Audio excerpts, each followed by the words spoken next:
Thank you very much. It's really a great pleasure for me to be representing Montenegro at Antalya Diplomacy Forum, to be once again in Turkey. I don't want to repeat some of the matters which were raised by the Vice President, which I fully agree with many of them.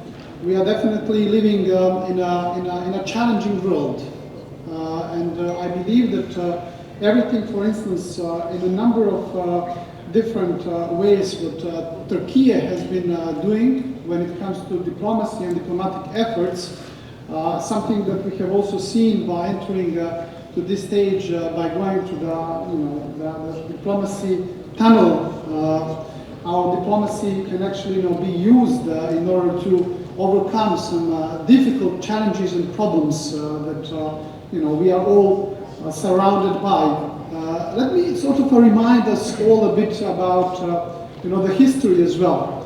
Here I am representing one of very proud Balkan nations, together with some of my colleagues, and our history has many of the national poems, many of the politicians that were very important for the national history of Montenegro have based its story vis-a-vis the fight against the Ottoman Empire.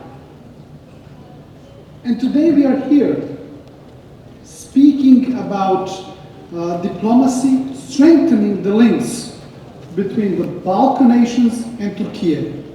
And I believe this is exactly what the point is, and how we can actually, by using some of the cultural similarities, some things that we share in terms of how do we look at the world challenges, actually strengthen our partnerships and do the things together. And this is where I believe that we all here appreciate very much the role that Turkey has when it comes to diplomatic efforts in overcoming a number of modern challenges that we are all facing today. I'm representing a country that has 4 pillars of its foreign policy. Montenegro is, first of all, a Balkan country. We are geographically in the middle of the Balkan Peninsula, and this is why, for us, regional cooperation is crucial. We do want to emphasize how regional cooperation, mutual trust and respect between the neighboring countries is very important. So that's the pillar number 1. The pillar number 2 is Montenegro is a member of NATO. So geopolitically, we know where our security position stands for. And this is very important, especially when it comes a number of security challenges that Europe is facing today. I think that the Vice President has mentioned the war in Ukraine. Montenegro has been very clear when it comes to the war in Ukraine and the way that we do want to see just peace in Ukraine. Number 3 pillar of our foreign policy is the EU perspective. Montenegro is one of candidate countries which is at this stage the most advanced. We are having a very ambitious target of becoming the 28th member state of the EU as of 2028. It's a very simple goal. It's an ambitious goal, but we do believe it's a very realistic one as well.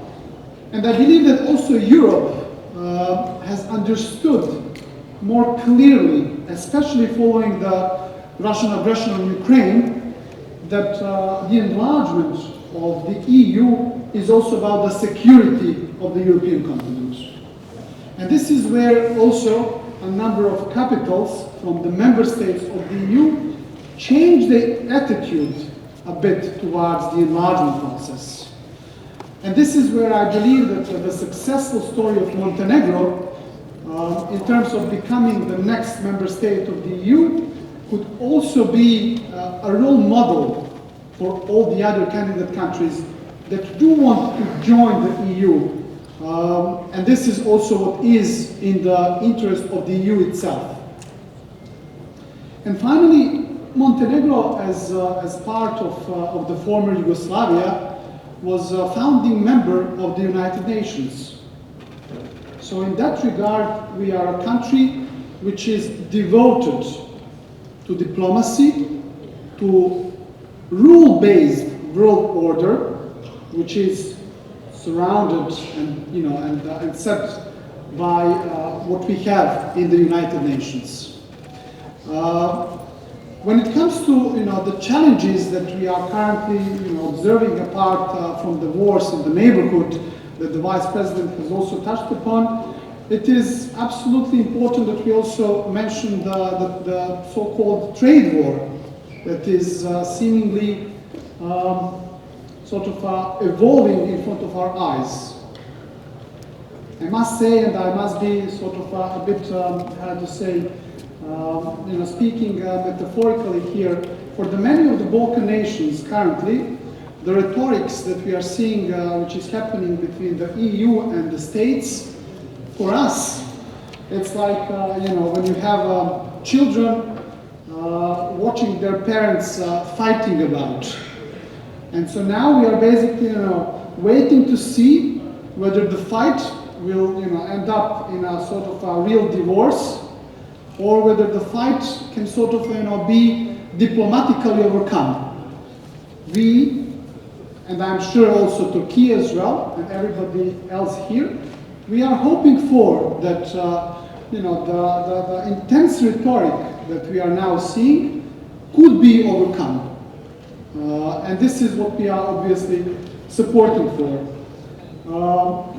I think that, that forums like this one, in that regard, is very important, because we never can forget how important the dialogue is and how important all the diplomatic tools are in terms of overcoming challenging different points that we all have. So thank you very much once again.